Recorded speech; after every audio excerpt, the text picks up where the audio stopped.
man this year, and areas will be a while baby.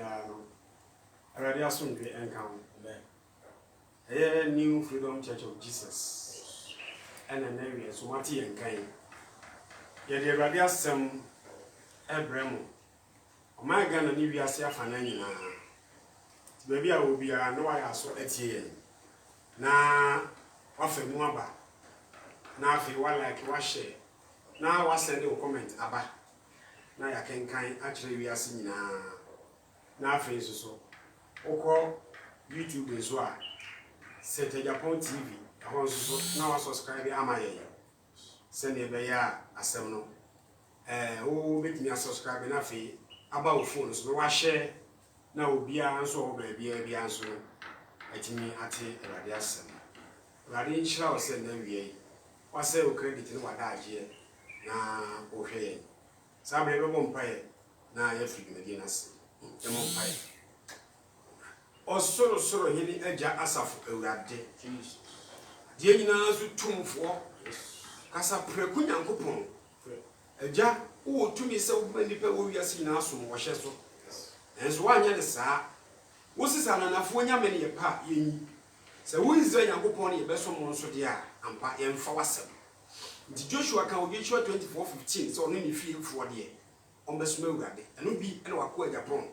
ne magusua yeyi and then so ye wasem every wiase afana nyinara be kan ho be kasa fie muso nkuti wiase nyinara e be anofomfom ehu ni suro de feriye yifri ye ni so e wade fa enum asem ye teche maso kasa kira mansa nyinara enum asem tofo manipa afamu adwene ye onya adwen sa kira timi nya adwen sa kira don te wasem etimi ate wasem ada obesane no atemu amba wo maso ye da wase so oni ye de ni ye de dei nhran kan nuanum a ene wo mo hwe no mutie ye nyinara baby obiara wo nyame agya oba ene onkonko di mu ne yebon pa na ewie open your wadumti amen yo sabre ye de radiase enanso ye ni mo ahia biem yes osofo Japan ene yabusua ene ni fudu mabusua nyina ye chechia mo ewo Yesu din mu nenso so ne ye nu Japan ahia ye de radiase kakra nso so ebrem nti baby a wo bia no na waten waso na fefe watie onyame enu mo asem so eba awie na nne no topic aye beka ho asem no eye asubo efa asubo ya de bia ehia ewo ye Kristo som abra wo pa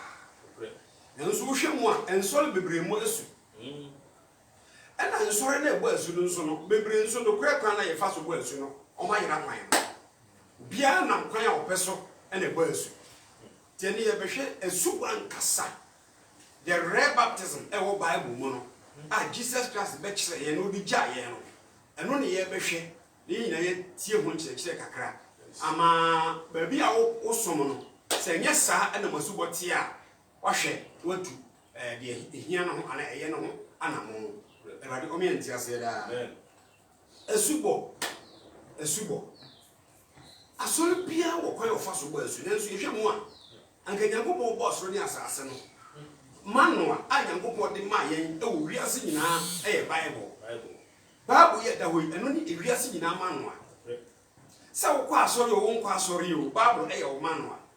sa se me konfo bi store ye mie store nto e ma Kristofo nko a ana wiase fo o mo bi store ne to bo mo bia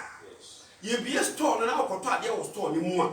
say a fridge and our photo was stored in one. Manual eka fridge, you know. So, sorry, and now one question and found manual eka home. Nemo so good rufia, answer now the soft fridge, you know. As I said, we can kind manual now, a what fridge, you know, and me fast iron crana and our photo, yeah. Most of manual I shall the box, you know, as I said, can kind. What I see, answer now probe iron now, wait me, aso, at the outward idea. Send this out probe iron, I'll be saying. Sana Yamasomati. Nyankopon my Bible say mfanye Emmanuel. Tiza wuti wiase na wo kwa sori na wo ni nyame Bible manu na mo story books na wo de so a wo ba yira no kwan kwan. Ti e besere Kristofo nyina se ene ba bia wo bia tie asem na ye kan e ade bi ehia pa. Ela wo me yenti ase. Amen. Na esubo no obia ne kwa ofa so bo esu. Na Jesus Christ ba ye hwe. Papa bi ye friend Nicodemus. Okobisa Jesus question according to John chapter 3. verse number 1 no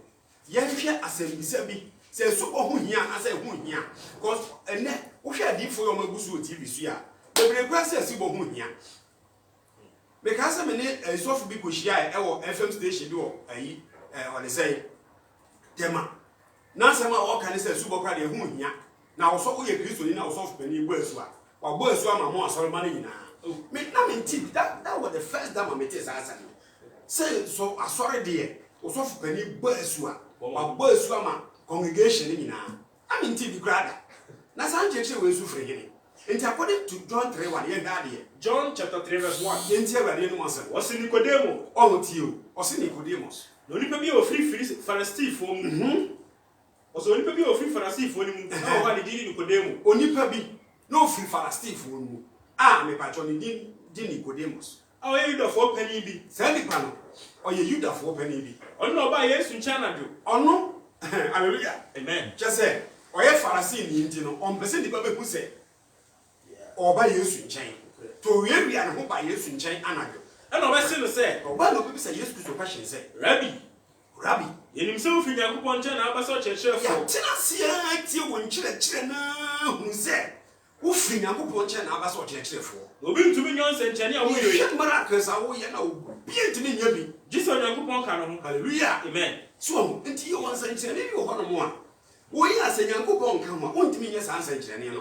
awurade wɔm yɛ nteaseɛ amen but tie ne yɛ ba wo obi ntumi nyɛ nsɛnkyerɛnne a woyɛ bi gye sɛ Nyankopɔn ka ne ho Yesu bo ahyɛ me sɛ ɛne Yesu Kristo bo ahyɛ ne sɛ nokra me se wo sɛ but wɔn tie ne yɛ hallelujah amen nokra me se wo sɛ wanwo obi foforo a sɛ yɛawo obi foforo a ɔrentumi ihu Nyankopɔn ahenni na sɛ yɛhwɛ mu a na bi na Yudafoɔ ne Farisifoɔ ne bi yɛ na ɛha Yesu wɔn yɛhwɛ mu a question na papa no kɔ bisa Yesu Kristo no wɔn sɛ baabi a Yesu Kristo ada bɛte asɛm na kɔfa hallelujah amen awurade wɔn yɛ nteaseɛ na sɛ yɛhwɛ mu a wo kura woyɛ sɔfo no yɛ mmɔ wɔ asu nyame mmiri w'ani mu hu no ɔma wo wontumi nyɛ miracles wo nti adifo no ɔmo kɔ TV so na ɔmo mu asu na ɔmo so ɔmo yɛ miracles no ɔmo miracle no ɔmo kɔfa firi fa awurade wɔn yɛ nteaseɛ amen pato tie ne yɛ ba akɔ so ɛ Nicodemus sɛ ɛbɛyɛ ne onipa a wanyi no Yesu Kristo ka kyerɛ ne sɛ ɔho me pato si yanwo obi a ɔrentumi ihu Nyankopɔn ahenni no ɔntumi hu Nyankopɔn ahenni no ɛna Nicodemus sɛ Yesu sɛ ɛna Nicodemus mpato ko nti ha yɛ ba o enipa yɛ wɔ wiase na ya wo yɛ ɔba a wo yɛ nyinaa yɛ maame no ma wo yɛ ɛyɛ da ne Yesu Kristo bɛka kyerɛ Nicodemus sɛ yanwo obi foforo a ɔrentumi nhyɛ Nyankopɔn ahenni no pato Kristofoɔ me nua no montie ne yɛ pa o ɛbɛdo me yɛ ntiaseɛ amen hallelujah amen tio kɔso ɛ wɔse sɛ wɔn obi foforo a Hinduism, Buddhism, Muslims, Christians, but I say we dey obi antie wi asefo ye na nan traditionalists wo nyina muntie bi ya nwo obi fofora ɔrentumi ihu Nyankopɔn sɛ nipa ne ntumi ihu Nyankopɔn ahenni no ɛna Nicodemus sɛ Yesu sɛ we na Nicodemus so scholar pa abado me ntiase amen na adwene mu pie ɛna obi sɛ Yesu Kristo sɛ ɛbɛyɛ ne onipa a wanyi no ɛbɛyɛ dɛn na onipa a wanyi na wi no wɔntumi awo no yɛbɛtumi ayɛ dɛn awo ne foforo praise God amen school ni a wotie mi wokɔ SHS ana university me person bisa say wo lecturer be gire wani ma na wo teacher be gire wani ma bisa wo say question be na ya wo bisa teacher one very intelligent questioner papa e bisa Yesu yes wokɔ school and say bisa be na wo bisa teachers praise God amen abado mi entiase amen pa jo ti wo say de baba wɔse obetumi akɔ na yɛ mbiem no wawo no na ɛbɛyɛ de no ni pa ya wo na wanyi na wie no ya besa wo ne foforo ana obetumi asa akɔ ne maame ya mo biem amana wo no na na ne maame asa wo ne foforo ana ɛna Yesu bu asɛ Yesu so be ka kyerɛ ne sɛ nokra me se wo sɛ ɛnɛ me pesa na me kama wo ti aseɛ sɛ wɔmfiri nsuo me ba to mo tie o praise God amen ɛba do me ti aseɛ amen sɛ wɔmfiri nsuom ɛne honhom mo anwo obi a ɔrentumi nhyɛ Nyankopɔn ɔntumi ahenni nhyɛn Nyankopɔn ahenni no mu praise God Amen. ba to mo tie ha yi ba ɛba do me ti aseɛ amen yɛmfiri nsuom me kyerɛ river ɛne honhom mo anwo obi a Ɔrentumi ɔntumi nhyɛn nhyɛn Nyankopɔn Nyankopɔn ahenni no mu ɛba do me ti aseɛ amen me pesa bisa sɛ wakɔ asɔre 15 years 10 years 20 years nie wabɔ asu ana ɛna asubo no kuma hodo bebree asɔre bi de aba na ɛbɔ asu otwa woto pew osi agya pew ɔba pew honhom kronkron oka akyi ahyia mu Awurade wo yɛnti aseɛ Amen. ti asɔre bi de obi tu bench so ya twane to tre ya bɔ na su agya ne oba ne ho konkron asɔre bi yɛ sotoro sɔfo no bɔ aso miɛnsa wabɔ wasu osimagie di afa Yesu sɛ mekra ne magye nkwa ɛno ano no praise God. Amen. Awurade wo yɛnti aseɛ asɔre bi so de Ghana flag yɛse colors na wo no yɛ tre red gold green enti ɔde fa so miɛnsa ɛgya ho magya ne oba ne ho konkron ɔno nso wabɔ wasu Awurade wo yɛnti aseɛ kyɛ no ma yɛkɔ so nkɔfoɔ nsɔre mu no obi ma wo nti aseɛ Awurade wo yɛnti aseɛ ɛno kure kwan so da hɔ a Jesus Christ akyerɛ yɛn enipa sɛ memfa so da Awurade wo yɛnti aseɛ da Enshiranga ne din nti according to Jeremiah chapter 6 verse number 16 yɛn hwɛ ade kakra wɔ Jeremiah chapter 6 verse number 16 tie Ajibro say Shewali sie ni asɛm Awurade kani Munko gyina kwan so na mo hwɛ Akristofoɔ montie o Awurade sɛ mo yɛ nkɔ gyina kwan no so ne yɛn hwehwɛ na mo musa tete atempɔn no yɛn bisa tete kwan no tete atempɔn no di ɔkwanpa no wɔ baabi ɔkwanpa ne da no na mo mfa na yɛn fa so na monya oheme ma mo kra na yɛbɛnya ɔhome pato montie di hallelujah Amen. saa de bɛma yɛ kra na tie mu no da akye sɛ yɛ kra no ti Nyankopɔn to ne nsa frɛ yɛn a yɛbɛnya ɔhome ama yɛ kra na tie mu no anso wɔ se nanso Akristofoɔ wɔ wiase sɛ yɛre mfa so ɔmo mfa so hallelujah Amen. tete atempɔn ɔkwanpa no Yesu Kristo ba yɛ ɔma Yohane bɔ ne so ɔno nso bɛbɔ ne suafoɔ so ɛno ne tete atempɔn ne kwanpa no o mepɛ sɛ mbi sɛ Kristofoɔ sɛ mofa so anaa ɛnɛ asɔre bi nso ba asu wɔ pom instead sɛ river ɛwɔ hɔ river bɛ nso Nyankopɔn nim sɛ ɔman Ghana yɛbɛsakra yɛ adwene yɛbɛsom no ɔma nsu akɛseɛ ba ɔman mu yɛwɔ river bɛ nso yɛwɔ river pra ankobra river bremu river tano river ɔkye nsu akɛseɛ kɛseɛ bɔbɔ bi wɔ ɔbrɔ no ne so nsu akɛseɛ Nyankopɔn de ma yɛn na Nyankopɔn sɛ yɛn asu wɔ pom o ne ɔsɔfo asesa ne church members na ɔdɔm akɔgum pom so ɔkɔbɔ wɔ so wɔyɛ ne hwɛ hefa ɛne yɛba bɛhwɛ ne nyinaa Awurade wo yɛnti aseɛ nti according to 1 Peter 2 verse 21 yɛhwɛ adeɛ kakra wɔ 1 Peter 2:21 1 Peter na yɛhwɛ yɛn mu asu wɔ pom ɛna swimming pool yɛn mu asu wɔ mu ɔsɔfo bi nso timi de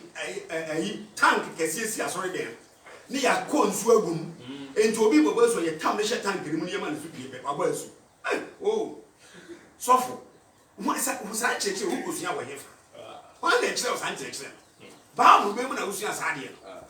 Bible mu hefa ɛna asuafoɔ no bɔ obi asu wɔ tank mu Jesus Christ yɛbɔ no asu wɔ tank mu anaa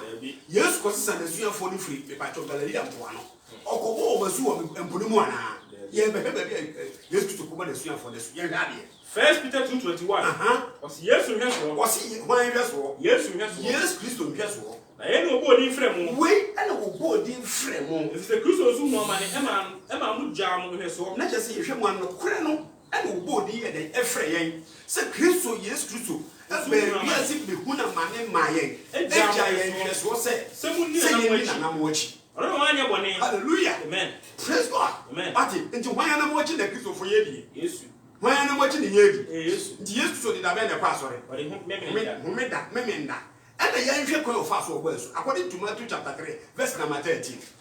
enti papa a wotie me maame a wotie me enyu so wadwen embi ti nyame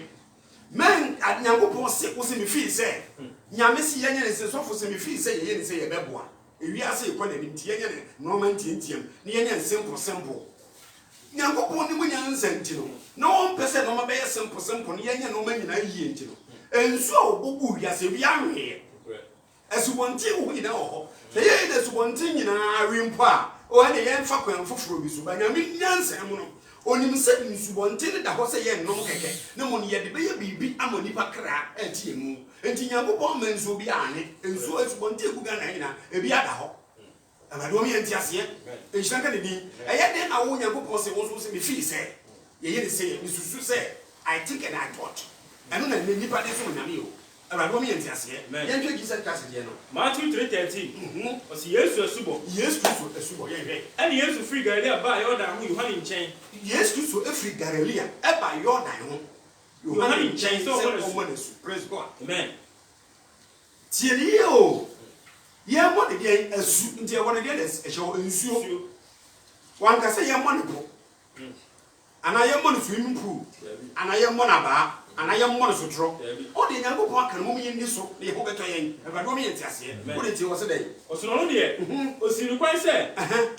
mo wa ehia me sɛ wo bom Yesu na Yohane ebesi Yesu Kristo kwan sɛ me ɛna sɛ nka wo Yesu mo wo bom asu ɛna wo ba me nkyɛn wo ba me mo me nkyɛn sɛ me mo me mo wasu ɛna Yesu bo ase ne sɛ Yesu ka kyerɛ ne sɛ sese die ma ho kwan mama me ho kwan na saa na ɛsɛ sɛ yɛhyɛ tini na ama bi atini biara no onipa tini ni bia sɛ wo bo ne hyɛ ne ma ɛna ɔma no kwan nti ɔma no ho kwan ɔbɔ Yesu asu wie no na bra wo bo Yesu asu wie no ɛntɛm na ofiri nsuo no ɛntɛmara ofiri nsuo ne mu me ba dɔga so ofiri nsuo ne mu ofiri po ne mu ofiri ankora ne mu me ba to ofiri aba na ase praise God ɛntɛmara ɔyɛ de ba de ofiri nsuo ne mu yɛ de epie praise God enti Yohane apart from say Yohane bo Yesu asu wie no ɛnyɛ Yesu so nkwa Yohane bo ne so verse number 5 Matthew 3:5 yɛnhwɛ enipa Yohane frɛ ɔmo kɔbɔ ɔmo asu nyinaa yɛnhwɛ kɔ fa so bɔ ɔmo asu ɛna Jerusalem foɔ ɛna Yudeafoɔ nyinaa ɛna Yordan ho asase nyinaa so ɛna Yordan ho asase ne sofoɔ nyinaa te yɛ no mu firi kɔ ne nkyɛn na wɔka wɔn bɔne ɛma no kɔ ɔmo kɔka ɔmo bɔne ma ɔbɔ ɔmo asu ɛwɔ asubɔnten Yordan mu praise God amen ɔbɔ ɔmo asu de ba de asubɔnten Jordan mu nti mo ba te sɛ saa tam no na nimdeɛ yɛ de bɛbɔ nipa asu asɔ de mo nipa na Jerusalem temple Solomon asɔ dan fɛfɛ na nsi hɔ ade no ma mo masu e wo sa asɔ dan mu hɔ ade no ma nye swimming pool kakra wa asɔ dan ne nkyɛn ya mo masu praise God amen abado me entiaseɛ yɛ nua no asɔfo ya nhwe yɛ de ya adwene kyerɛ Bible no mu sɛ de Nyankopɔn pɛ na ya nhwe a yɛbɛkɔ kɔto nipa bebree ku enti efiri na kɔsɔfo a wotie me wa asɔ ma wo mo masu fo mo konsu nkɔbɔ wo masu wa bɔ wo masu wɔ punu so a ɛyɛ bɔne ɛnyɛ abado me entiaseɛ praise the Lord amen okay we see 1 Corinthians chapter 10 no verse number 1 no Moses ni Israel for no bo masu wo punu mu ɛne ni nyina yɛ bɛkyerem ɛpono a ɔmo fa mu no ensuo na nka ɔmo honam sei de bɛkyerɛ ɔkɔ Nyankopɔn fa asoma Moses bo ɔmo masu yes praise God enti Yesu so yabɔ so Jordan mu mebo a yɛnkɔ Matthew chapter 4 verse number 18 yɛhwɛ Yesu so kɔfa na sua for yɛhwɛ Matthew 4:18 hwadeɛ asuafo baanan frɛ asuafo baanan ne frɛ na Yesu ni nam Galilea ko ho no ti Yesu so ɛne nam Galilea ko ho ohuro nuanom baanu ɛna ɔkɔ ho nuanom mmienu Simon fɛ no Petro Simon a yɛfrɛ no Petro ɛne nua Andrea ɛne ne nua Andrea so wɔde gu asɛw na ɔmo gu asɛw ɛwɔ po no mu na wɔyɛ apofofo hallelujah amen ɔmo yɛ apofofo na ɔse wɔn sɛ ɛna ɔse wɔn sɛ mommɛdi m'akyi mommra bɛdi m'akyi na wɔyɛ na nipa yifo wɔyɛ nipa yifoɔ na ntɛmɛ wɔgyaa wɔn asɛm ho abɛdi ɛntemara praise the Lord amen yɛwurade frɛ wa yɛ ama ho nyɛ ha yes Kristo ni a wotie mbisa wo sɛ bere bɛ na woduru asɔre den bere bɛ na ade kɔ asɔre hallelujah Yesu Kristo frɛ nipa no ɔmo anya asɔre o Bible sɛ ntemara ofiri obedi n'akyi ɔmo firi hɔ bɛdi n'akyi ofiri kɔ n'anim no Yesu Kristo firi hɔ kɔ n'anim kakra no ɔhwɛ nuanom baanu bio ɔsan kɔ ho nuanom mmienu bio Sebedio ba Yakobo ɛne nua Yohane sɛ wɔne wɔn agya Sebedio ɛte kodoɔ mu sɛ ɔmo ne ɔmo papa Sebedio ɛte kodoɔ mu wɔre tuatua wɔn asɛ na ɔmo asaw ne mu atete no ɔmo pempam ɔfrɛ wɔn ntɛmara gya kodoɔ no ɔmo gya kodoɔ no ɛne wɔn agya hɔ bɛdi n'akyi ɛne ɔmo papa hɔ bɛdi Yesu akyi te asuafoɔ baanan no Everybody was frɛ wɔn awie praise God me patcho ɔfrɛ asuafoɔ nso ɔmo medi n'akyi ɛsɛ sɛ ɔbɔ wɔn asu ansa na pastor te ne ɔmo ayɛ adwuma no ɔkɔfɔ ɔmo Galilea poa no ɛsɛ si yɛbɔ asu wɔ pɔmu dia ɛsɛ ka Yesu Kristo ne asuafoɔ gyina pɔna no hɔ a ɔbaptize wɔn wɔanyɛ ne saa o according to John chapter 3 verse number 22 yɛhwɛ baabi a Yesu Kristo kɔbɔ n'asuafoɔ no so John chapter 3 verse number 22 no ɛtɔbɔ sɛ Yohane adansefoɔ foforɔ Yohane adansedie foforɔ kɔsoɛ yɛnum akyi no Yesu na asuafoɔ no ba Yudea asase so me patcho ɔkɔfɔ ɔmo hefa Galilea ɔde ɔmo nam fɔm saa to Judea asase so patcho ɔmo nti ayɛ pa Kristofoɔ mo yɛ mfa asɛmi mu aba pa praise God amen awurade ɔmo yɛ nti aseɛ ɔde ɔmo firi Galilea ɛba Judea asase so ɔse na ɔde ɔmo ba Judea asase so no ɔde ɔmo ba Judea asase so ɔne wɔn tena hɔ hwɛ Bible no mu na ɔne wɔn tena hɔ na ɔbɔ wɔn asu wate Yesu Kristo kɔfa n'asuafoɔ no ɛfiri Galilea ɔde ɔmo nam ba Judea na ɔne ɔmo bɛtena hɔ na ɔyɛ dɛn ɔbɔ wɔn asu yɛhwɛ adeɛ bi wɔ ha yɛmfɛ afutuo kakra bi wɔ ha adeɛ na Yohane nso rebɔ asu wɔ Anion na Yohane nso rebɔ asu wɔ Anon a ɛbɛn Salim Efiri sɛ asuasu pii ɛwɔ hɔ ne nsuo pii yɛ dan ɔwɔ sɛ Nyankopɔn wa set good example ato hama yɛ efisɛ yɛ bɔ Yesu Kristo asu wɔ Jordan mu enti sɛ ɔno nso kɔfa na asuafoɔ no sɛ ɔbɔ wɔn asu wɔ Jordan mu pɛ Kristo ni bi so bɛ raise concern sɛ ɛsa na ɛteɛ deɛ a Yesu Kristo kɔfa na ɔno yɛ bɔ na asu wɔ Jordan mu ɔkɔfa na asuafoɔ no bɔ wɔn asu wɔ Jordan mu na yɛn nso yɛ sakra yɛ bɛ da akɔ Jordan mu akɔbɔ asu Ghana ha nso Jordan deɛ tí Awurade set example to hɔ sɛ ɔno yɛ bɔ na asu wɔ Jordan mu ɔmo na asu asuafoɔ na asu wɔ Jordan mu ɛna nkɔfoɔ de aka sɛ sɛ yɛ bɔ Yesu ni na asuafoɔ yi na asu wɔ Jordan mu deɛ a ɛbɛda ne yɛn nso yɛ bɔ yɛn nso asu wɔ Jordan mu tí baabi yɛ tie bɔ asu kɛkɛ Jesus so yɛ yɛ de wɔn kɔ baabi a nsuo rivers ɔsi there are many rivers are there in that area country ni yɛ ne adeɛ ɔsi ɛyɛ hàn nsuo bɔ so ɛyɛ na ɛyɛ ba nsalim efisɛ nsuo pii ɛwɔ hɔ nsuo pii yɛ dɛ ɛwɔ hɔ na ɔba na kyerɛ sɛ many rivers yɛ dɛ ɛwɔ hɔ na ɔmo ba hɔ na ɔmo bɛ tena hɔ na ɔyɛ dɛ ɔbɔ ɔmo asu dɔnsi Yesu Kristo akɔfa na esuafoɔ no efiri nipatsɔ Galilea mpoano ɔde wɔn aba hefa Judea asase so abɛbɔ ɔmo asu nti mɛtumi apirikyi obi ɛwɔ nkran ha sɛ nsuo ni ha na sɛ nkɔkɔɔ kora ne nsuo ɛsɛ ne kɔkɔɔ bɔ ne so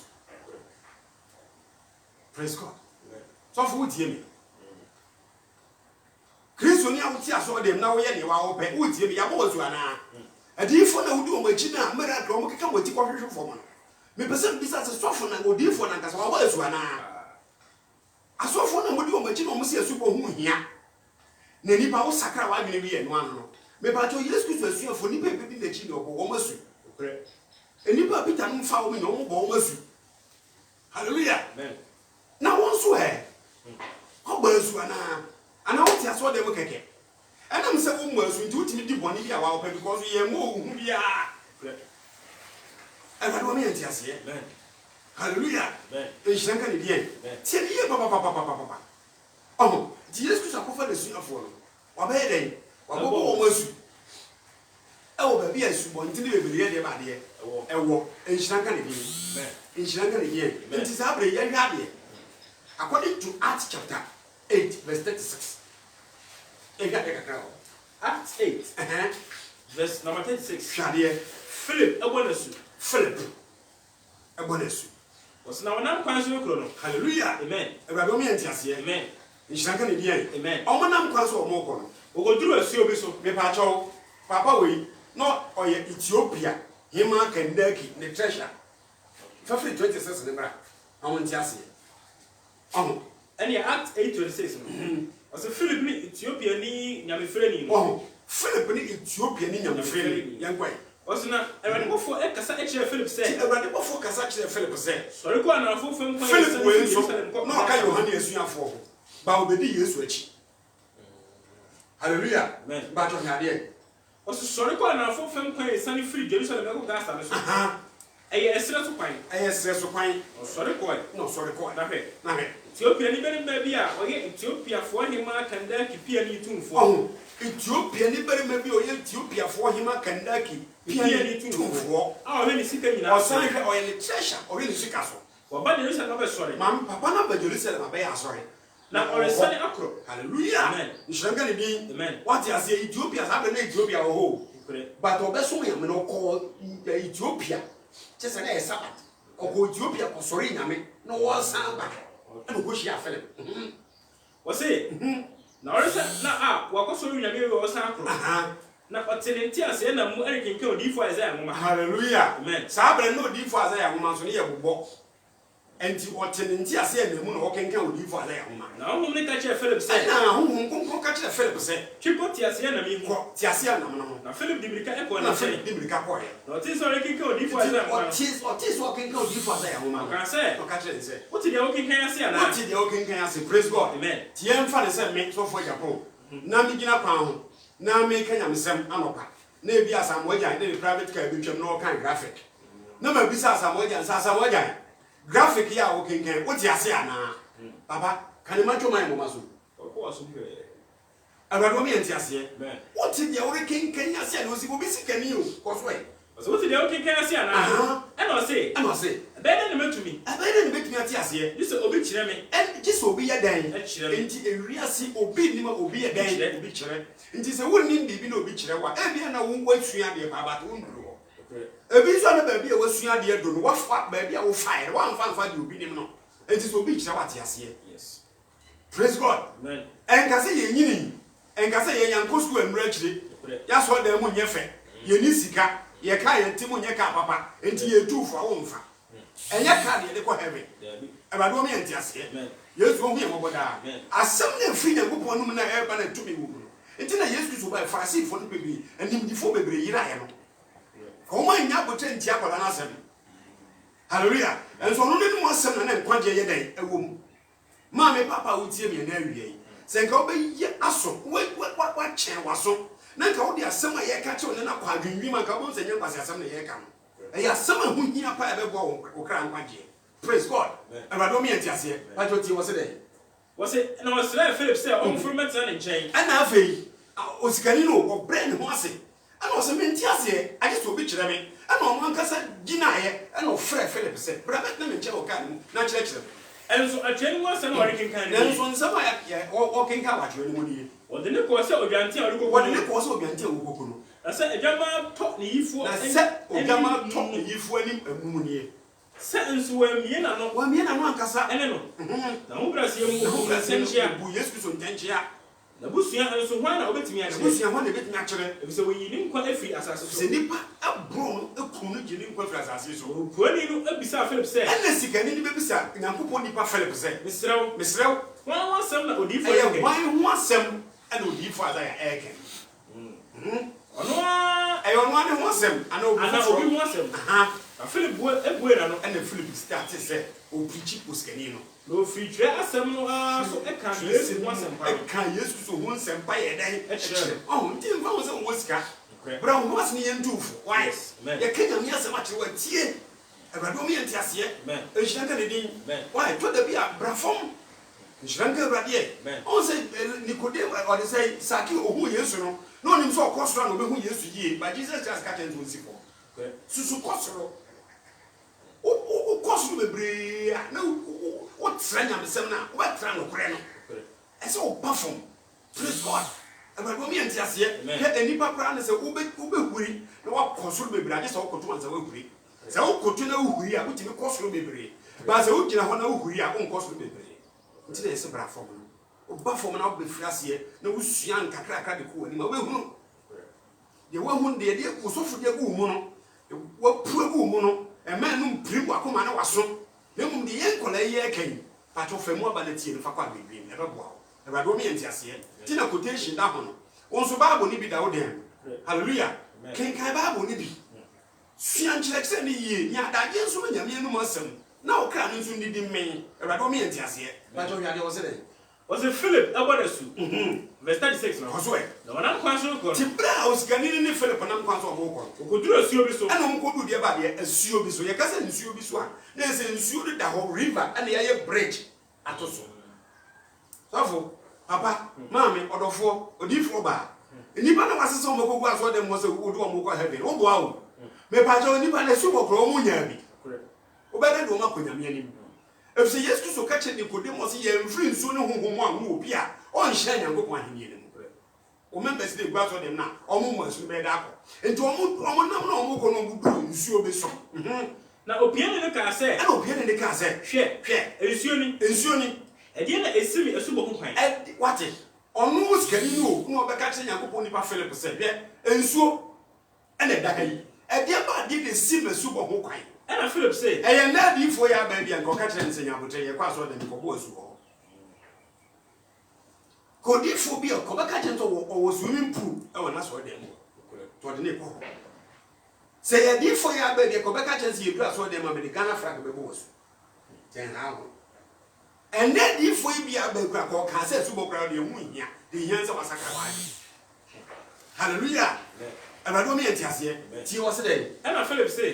se odi wakoma nyina gidi a se wodi wakoma nyina gidi a e wo ho kwan sa ho kwan se ye bo wasu ana obu ase na papa de ka se ejibini se Yesu Kristo eni Nyankopon ba hallelujah amen gidi se Yesu Kristo ni Awurade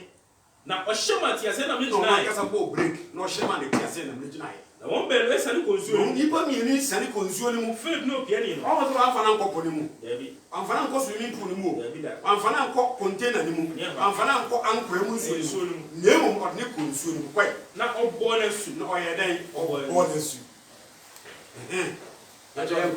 na o free nsuo no riba no na o free nsuo no ma o pie no Erade o ahwim Philip o konkro hwim Philip na o piani na ehunu bi na papa na ehunu bi na o de ne je kɔ ne fa je yɛ dan akɔ se wɔde nyɛ subɔ nti sɛ Nyankopɔn to ne nsa frɛ na obenya ne mpake hallelujah amen Erade o mi enti aseɛ amen ɛnɛ yasofo amaba kwa me na mfa so kɔ ma so ne mesu yɛnhwɛ 1 Corinthians chapter 10 verse 1 and also for people to make us say obo asu wɔ kuma nya hwɛ na nka nsuo ni ha nju ba te sɛ nsuo short wa kra yɛ no mo po nsuo ana hallelujah amen ba hwɛ nya ni 1 Corinthians 10:1 Nyankopɔn do mo de Israel Nyankopɔn adom ɔde dom Israel na nianom me pese me di bibi bisie mu me pese me di bibi esie mu sɛ yɛn agya no nyinaa ɛhyɛ mununkum na se sɛ yɛn agya no nyinaa hyɛ mununkum na se na wɔn nyinaa ɛfa ɛpɔne mu na wɔn nyinaa fa ɛpɔne mu na wɔbɔ wɔn nyinaa atu Mose so na wɔbɔ wɔn nyinaa su atu Mose so mununkum ne ɛpɔne mu mununkum ɛna deɛ ba deɛ ɛpɔne mu hallelujah amen ma me nkyerɛ according to Exodus chapter 14 verse number 29 kan hɔ ma me praise God me mo hu sɛ nsuo no Mose di Israel for no kɔ fam nsuo na nka obi ahonam na me kyerɛ kwa mfa so bɔ nsuo no Exodus 14:29 hwɛ na Israel for nam asase pɛsɛ so fa ɛpɔne mfimfini na Israel for no nam asase pɛsɛ so ɛfa ɛpɔne mfimfini na nsuo no ɛyɛ wɔn fasuo ɛwɔ nifa muntie o ɛpɔne a wɔn nam mu no nsuo no yɛ wɔn ɔfasuo ɛwɔ wɔn nifa ɛne wɔn benkum na wɔde gye Israel nkɔda no awurade yɛ dɛ agye nti sɛ yɛhwɛ mu a ɛpo mu nsuo no anka Israel ni bi ahonam sɛ mununkum na Bible prove yɛ no mununkum ni mu nsuo ɛna Mose di bɔ wɔn asu according to Job chapter 26 verse number 8 ɛga Job chapter 26 verse number 8 no yɛnti awurade no mu asɛm wɔ ha Job say go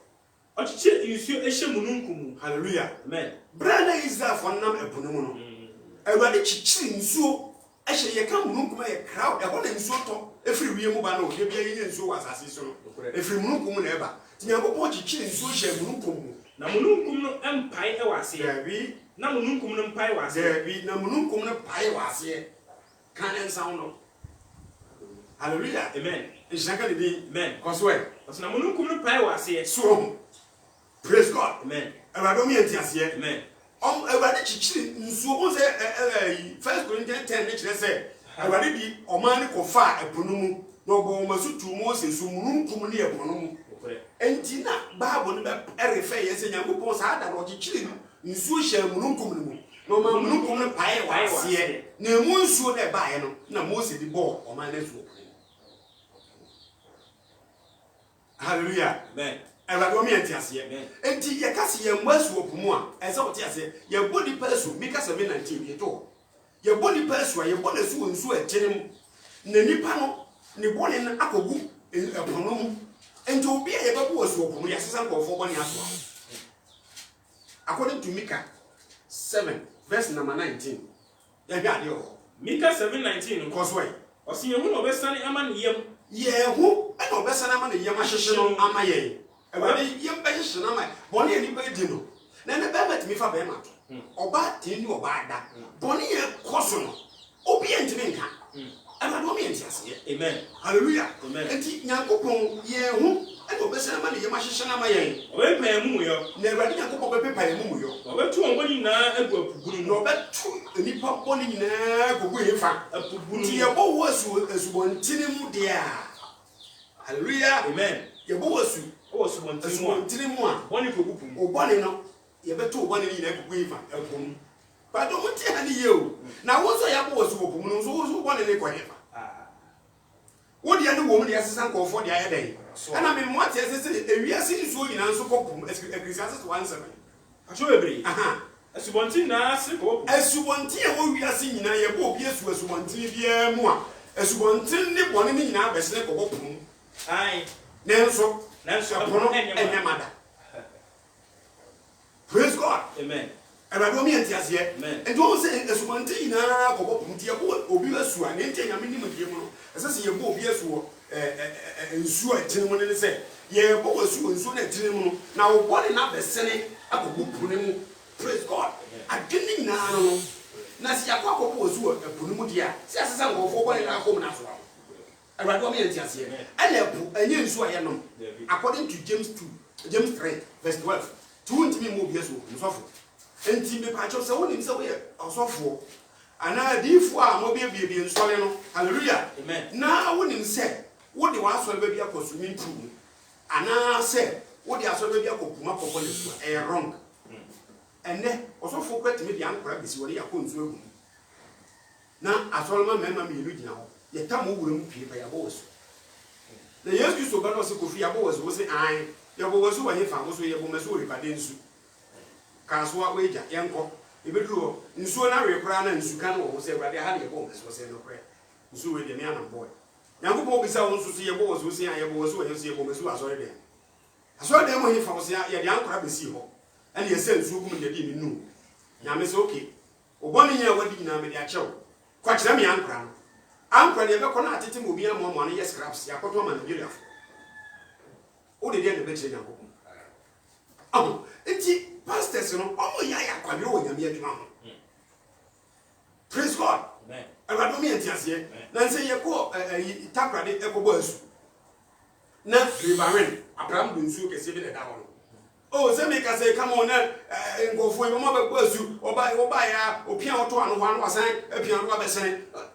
enso nsu mo ye kire nipa e wo nsu mo awurade me entiase amen Yesu hu ye bobo this obia asore no amanfo atete nsore na chese obia ye do no apche se Bible procedure ne nipa nfa so awurade me entiase amen Yesu hu ye bobo da amen ye hwe se ko na mo se mo bo nipa su mo aye no ebo no nsu a James 3:12 enye nsu pa kwai miniano Brother betumi asu ngudu aba broduma ebetumi asu engudu ya ba na se bo betumi asu broduma ana bo betumi asu broduma saa nso na su tire nchenchen ntumi ma nsu pa saa na esu tire nchenchen no entumi ma nsu pa osofo enti apunye nsu pa ye de bo asu sante sanke so short wa gra ye de ye be ye machine sagum ya twebia beku mo bia no hallelujah amen awurade Yesu omi entiase da amen esu tire nchenchen no entumi nya dan nsu pa nsu pa praise God amen hallelujah amen and according to the Bible Acts chapter 2 verse number 37 you get that kakra ho Acts 37 chapter 2 verse number 37 no o se chidifo from sa achidifo fofo mpenza wote ye no wo wona kumam wo wona kumam o ka che Petro ni asomafo aka se ka che Petro ni asomafo ne se enianom yenye den ena Petro se won se njiranka ne din amen ye mo wasu o han din mu Yesu Kristo din mu emam wona ni free praise God amen nti asubo no so no oba asu ne hye kwan din mu Yesu Kristo din hallelujah amen awurade mi entiase nti according to Bible no ye ayi Matthew 28 verse number 19 Matthew 28:19 verse 19 no was yenti mun konkoye amanama nyina besuafo ajo mun tie hawo asori bi nso ba asu a omo si nipa no wo de omo nu nsuo no mu miensa wrong na ye de nipa no nu nsuo no mu baako wo de nipa no be no mu miensa awurade no mu asem no ye di so wo ba asu a osofo wo de nipa no be nu nsuo no mu mpensa nyame agya nyame oba nyame onkokodin ye hwa de wo se dey was enti mun konkoye amanama nyina besuafo Yesu Kristo no mu asem no se mun konkoye amanama nyina besuafo na mun wona enhye agya hallelujah amen na mun mo maso enhye agya baako no eni oba mienu no eni onkokodin mu miensa saa de miensa ne ka bom na esubo na di mu according to 1 John chapter 5 verse 6 saa de miensa ka bom na esubo na di mu nti wudi nipa no nso no mpensa nyame agya no asori nyame oba no asori nyame onkokodin mu no asori na ye miensa sana mu wi a obese won konkran eden ama nipa no yenko 1 John 5:6 Nyankopon adanse ahodo miensa weni de onam nsuo ni moja so bae no Yesu Kristo no Yes, Christo no. And you soon come. Yen sonko. Nemo and soon moja. Nemo en soni moja. Na hunu na edi adansi. Hunu na edi adansi. If hunu no kre. Ko. Na basa na edi adansi. Ade mi ense na kabum na edi adansi. Hunu ni nsuo ni moja. Nsuo ni moja. Na basa yi epom baako. Na ade mi ense kabum a na ade na kwa ma ade baako na. Ti ebo waso edu nu nsuo ni mu ensa. Ade mama. Ade baako na Jesus Christ dina na ede wide enum. Ebi o kita kosua na nkase mu na kita no. Onu apɛ emiensa. Onu aya apɛ kosua na bɛ emiensa. Ne hono no baako. Kosua no fufuo no baako fitaa no na kosua yoku na hyemu no. Nso ye baako. Ne miensa na aka bom na ye kosua nso so wontimi nchiche mu kase kosua hono nie, kosua ni fitaa ni nie, de hyemu nso nie. Ne nyina ye kosua baako. Awurade wo mientias. Hallelujah. Ti me ka asem ya kyerɛ wo. Sɛ wo ye Kristo ni na wa asu a wonya nkwaje. Ni ebo osusu asi ebo osuhye nyame eja nyame oba nyame ngongo din mu ansa na atemu da no rapture day no watimi enya ntaba yatu. Hallelujah. Acts chapter 2 verse 19. Acts chapter 2 verse 19. So do say na memma awade abanyame ani osoro. Mema awade abanyame ani osoro. Na sencheni aba asase so fom. Sencheni be ba asase so fom. Moja ni oja ni wisi ekum. Moja ni oja ani wisi ekum. Ya beda ni sum. No say ti moda no awade ba ntemara senka wiase na yi na yihu awia no ntempa na wia beda ni sum. Osane da ni moja. Osane beda ni moja. Ansa na awade da kese. Ansa na awade da kese na ehye na ba koi. Na ebeba se obiara obebo awade din no. Ebeba se obiara obebo awurade din no obeje na nkwa. Praise God. That you would to me Jesus and ye beje nkwa. Wo ya mo wanso anhye ne din mu. Obede nya nkwa ji.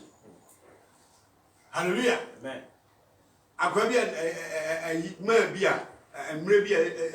wawu ye say friends Dr. Sam Fufuo se bibisa. Ubizan say etisen ya wose nananum abosoma da woroma. Etisen ya wose konfa no chia da woroma. Konfa no chi na wo do wura hye ne no kro wawu adi kan ja wo.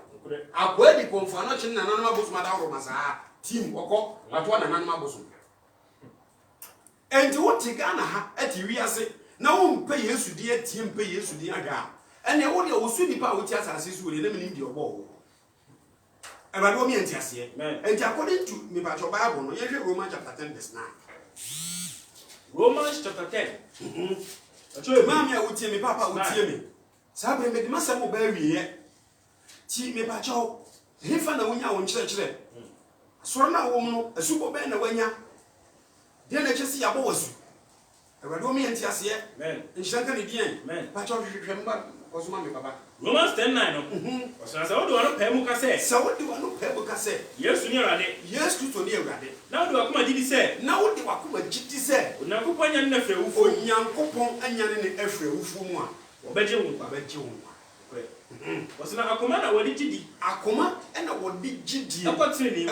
ni. Na anu wodi pɛ mu ka. Anu na wodi pɛ mu ka. Ekɔ nkwaji. Nti wano na adaache wodi bebo Yesu din no na wuchi Yesu asase Yesu yi. Nti ebe de na temu da wo Nyankopon beje wo nkwa watumi abodi din ne bi. Praise the Lord. Amen. Ebade wo mi enti ase. Amen. Hallelujah. Nti according to Mark chapter 3 verse Luke chapter 3 verse number 18 kan ho bra. Luke chapter 3 18 he ga de ka. Verse number 18 no. Pajo yango. What should we say? Yohane afia se da. Pajo verse 21 de bra. Verse 21 was Jesus subo. Correct. Praise God. Say amen. Hallelujah. Amen. Yesu dian na subo. Nti papa me bisa wo se wo nso wabo bia na ana wo ti asole mu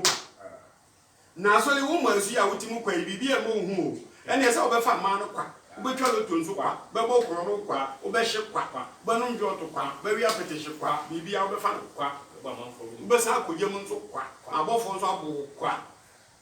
Nyankopon nso atwe aso nso kwa. Praise the Lord. Amen. Ti o se den. Na ba se ombo oman nyina asu. E ba se wo bo oman ni nyina asu no. Obo Yesu nso asu. Yesu nso ye den. Obo na asu. Jesus I. Omo je dey imre bi si ho no mo a. Efri enipa mfa se 20 years ana 21 years de kwa. Ni ya bo omo nyina asu 14 years fo a. Ni ya bo omo nyina asu. Enti na onipa na o se asennua no so na Yesu Kristo ka chen sen na obeka me ho ahemem ho ebi si wa amasu no mo ni Israel man no obia wonya 14 15 de ko 21 years ya boss. Praise God. Amen. Enti e ba say what the ball man ni nyina asu. Obo Yesu so ye den ye bo na su. Nti Yesu Kristo ka chen obi wa se nwan no say e na obeka ne ho paradise a wo no wa ba su dada. Ebe do mi enti ase. Amen. Nshaka ne din. Enti e ba say what the ball man ni nyina asu. Yesu so fa 25 topic no. O si Yesu esubo. Hallelujah. Amen. What I had a visit gina no. Yesu die ba die na subo. Enti ma ho kwan na ye mo wasu. Na subo no nso no hwe se subo na obenya no e subo papa. If say enne wiase ye wo mu yi, o kita passport kra na wutu kwa burukira. First passport kra na nka ye paper. Se ya ne card. Card no o kodu ho no mo a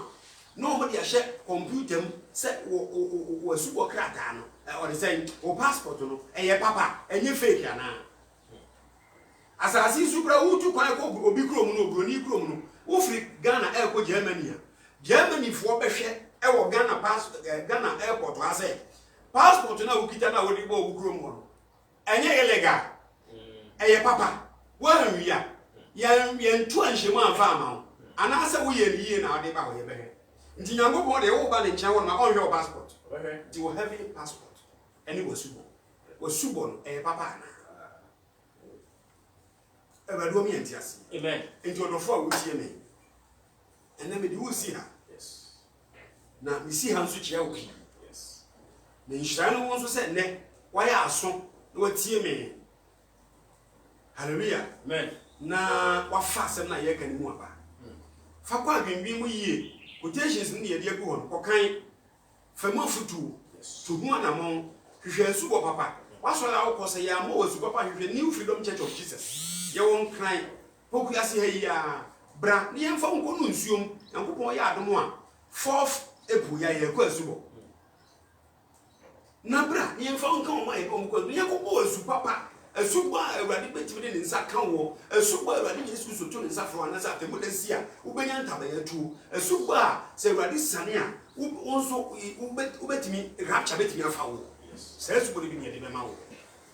di tuana mo bra se wo yo oba ana bema wanyini watra 13 14 di konkon tin teenagers no ubetimi abo asu wo se na akola press say nkola 10 years boni akola bi beti no wo ti awo ye mbehyew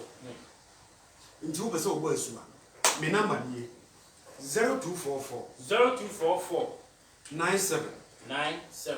12 33 ofre so fo Japan wa ebe ma otama e betimi ni wahia na ye wa kan ma e ko asubo no ya ma asubo papa a da achi no ebadi Yesu enu mu asem a waka so sane a oso benya kwade ama okra ebadi obo so na asase o nhyiram afa bi chia ni furu asafo manyina ya sofo nyina so mamefo nyina so no benifo nyina so no manyina chia omnyina chia mase e o Germany na usuafo wa kwantu mu nyina chenchi bibia brado e o France chia no ye boda awisi na ye brother Ebenezer almost so mu nyina wa kwantu chenchi o mu nyina e o Yesu mu je awadi shai amen sabre ye be ma direction ebia na pesa woni ye somo a o frɛ me number na dia tudwa no a ye o pokuase katapo ye ne obehia asom na awadi no nyam ebede de nso ama sabre ye channel no e be sa asew na wa subscribe ama yen na wa comment no wa share akọwọzu page so na ono omo so a share na asem no e kwa akire ele Nyankopon asem no kuremu na na de asoma yen na yen so yen pa abada e be koso ni aka ebi nso na pese ofa kwa bi na obu awurade adwuma emu akogo bi asika fam ni machines fam a obetim dia bo awurade adwuma yen so yebetim dia frakra ama awurade na nhira nso aka wo no obetim afra e number no na ode aboye onyame ani nyam so bede dia ma ye mo kwaye ye Nyankopon ni abanka se otumi ade nyina na wie ye da wase wode wasem ehye tekire masoma